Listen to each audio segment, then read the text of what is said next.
In this demo, I'd like to speak to the travel poster that you are going to create in the color exercise. So I have the instructions here. I want you to find an image. It would be great if it was one that you took. If you're not able to find something that would translate well into a poster, then find something online. You want an image that's dramatic. You want an image that perhaps has some vibrant, rich color in it. And you're going to create then a vertical or horizontal image of a poster. You're going to add some text, not a lot. It could be one word, it could be two words, but it's not going to be a description of the image in lots of words. It's meant to be a poster. It's meant to be seen from a distance, capture my attention. So what I'm going to do then is I'm going to look at 4 images that I have. I'm going to actually work on this artboard. I'm going to remove this. If the artboard does not fit your layout, in other words, if I have a vertical poster, I can add another artboard by simply grabbing this tool, and I can come over here and simply draw another artboard that is vertical. I do want to make sure it is 11 by 17, so up here in the width and height.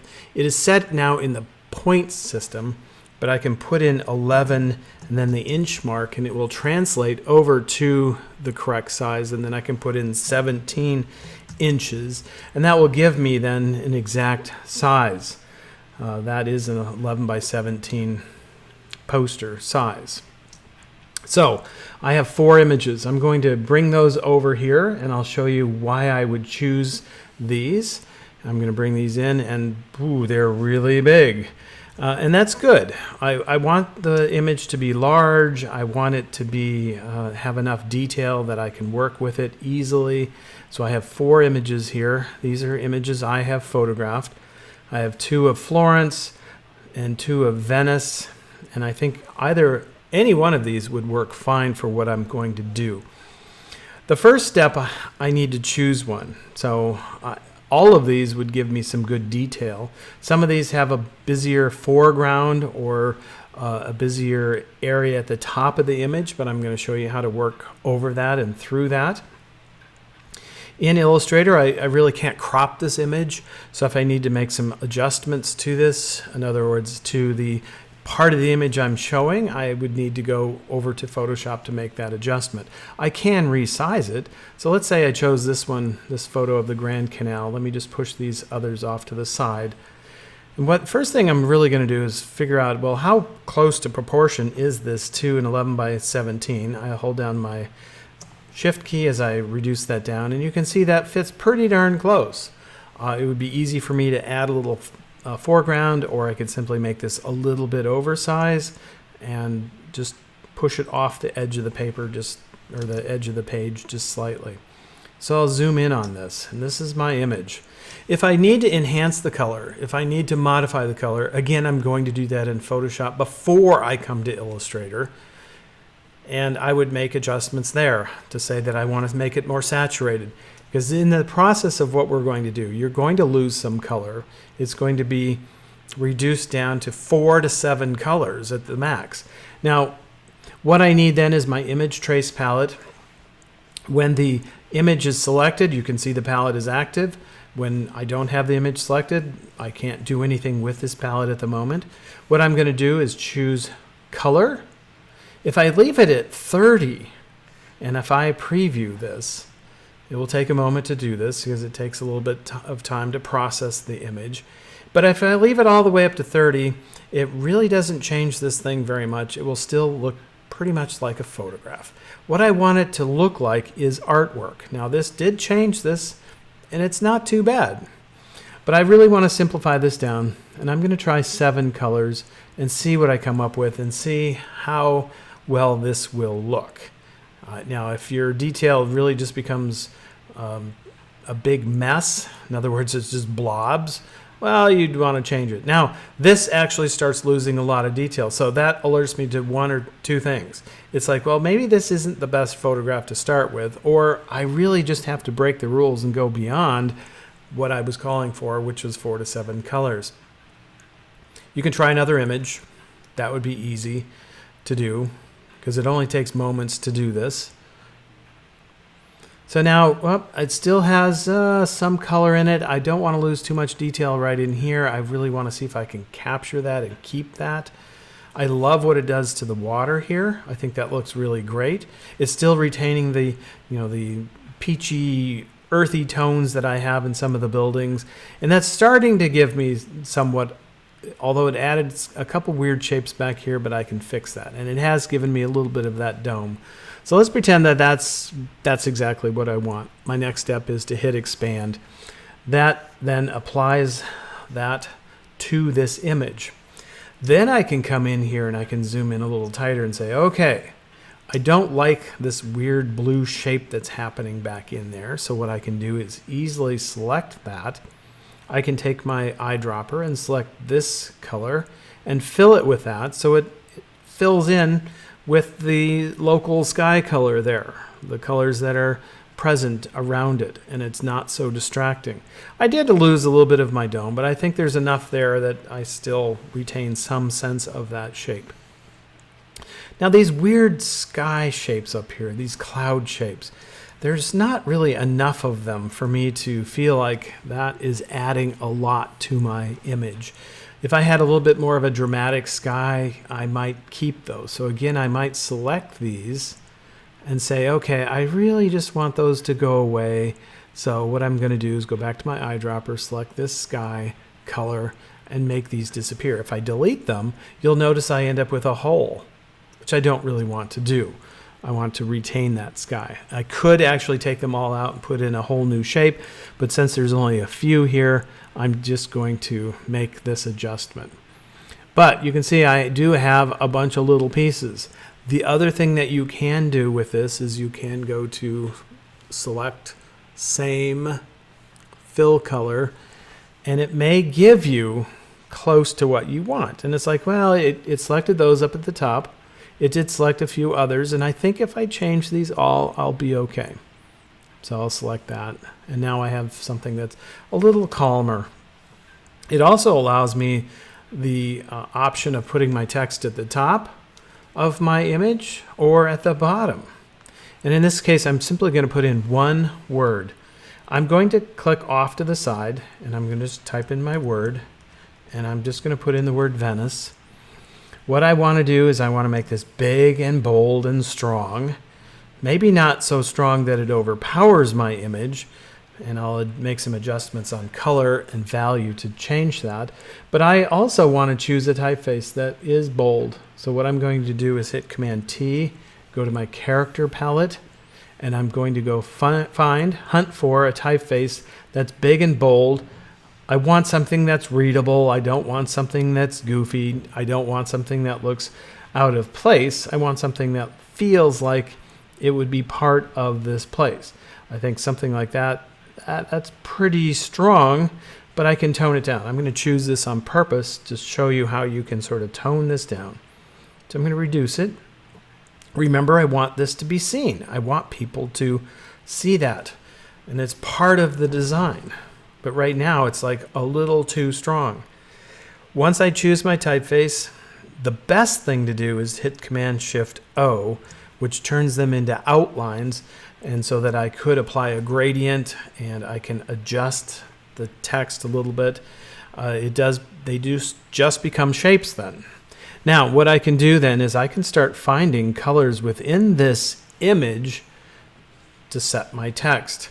And you go, okay, well, that toned it down. It's still big and bold. But maybe what I need to do is actually copy this, and I'll paste one in front. Okay, I'm going to bump this up and over a tiny bit. I'm going to actually hand make a drop shadow. So now I have two of these.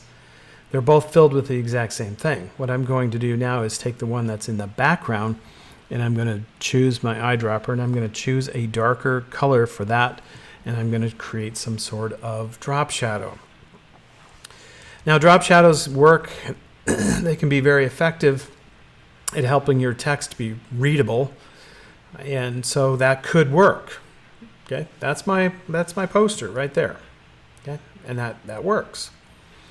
It would be readable from a distance. I could actually select both of these, and I could say, well, what does it look like if I push this up in the sky? and it could work up there.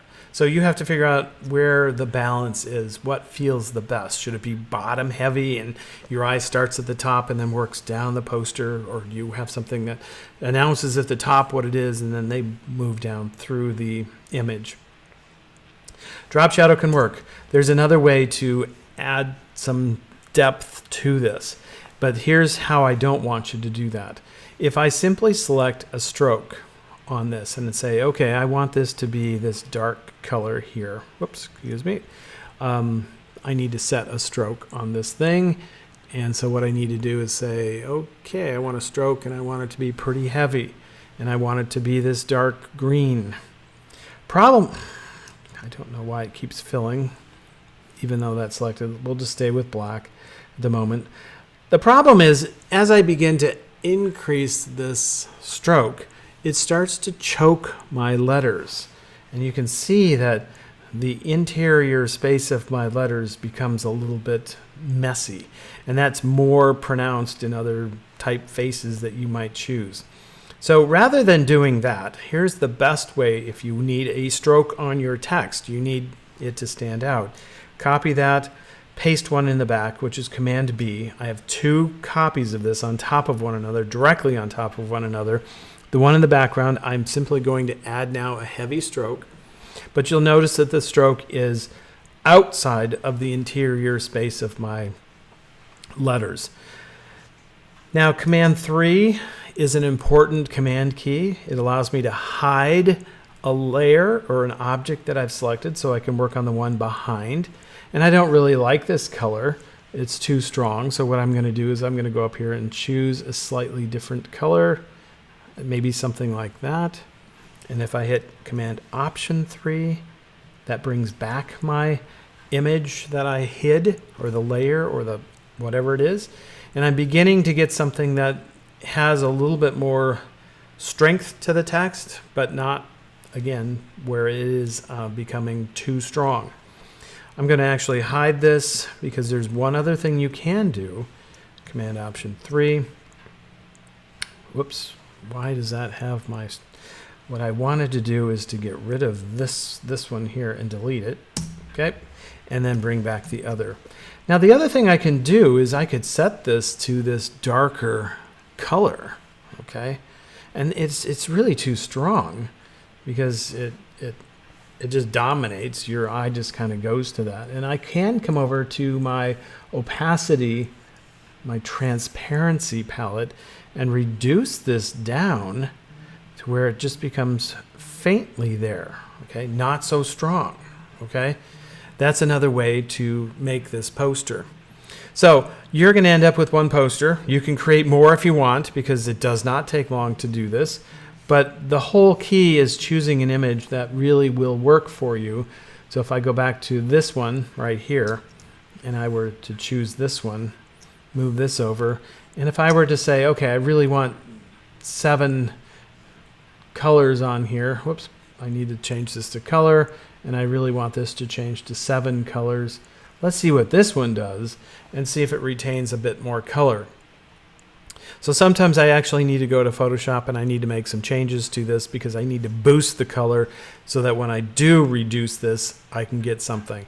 Now, to me, that feels like Venice because it has those earth tones, those earthy things that are happening.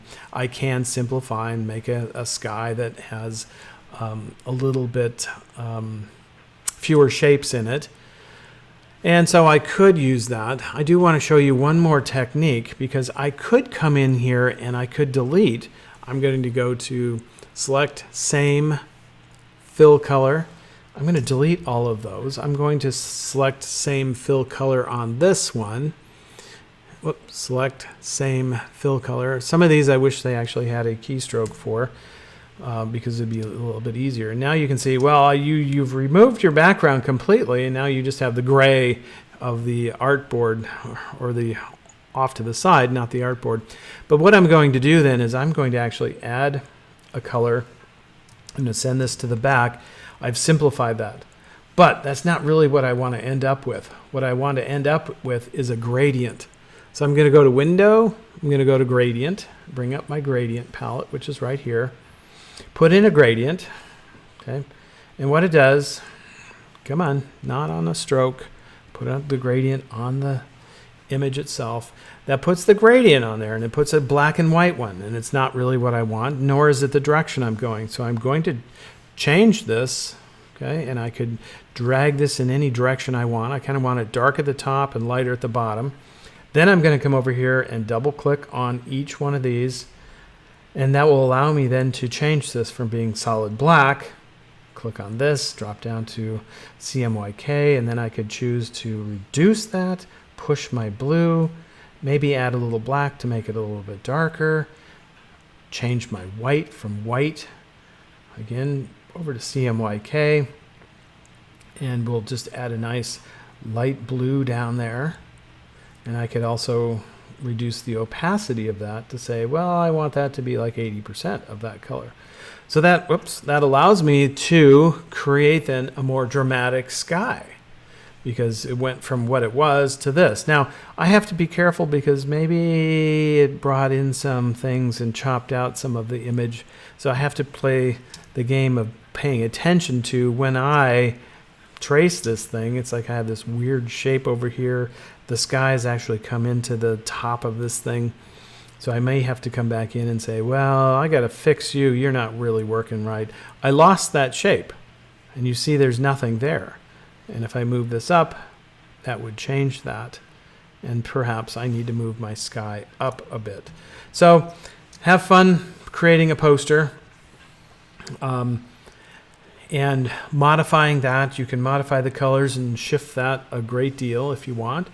If we go to an image like this one, you can see it's rather subdued to begin with. So again, I might have to go back to Photoshop and boost those colors to get an image that might be a little bit stronger. But that gets you started on the poster, understanding how to do the image trace, how to adjust that, how to add more shapes, delete shapes, modify shapes into the colors they need to be.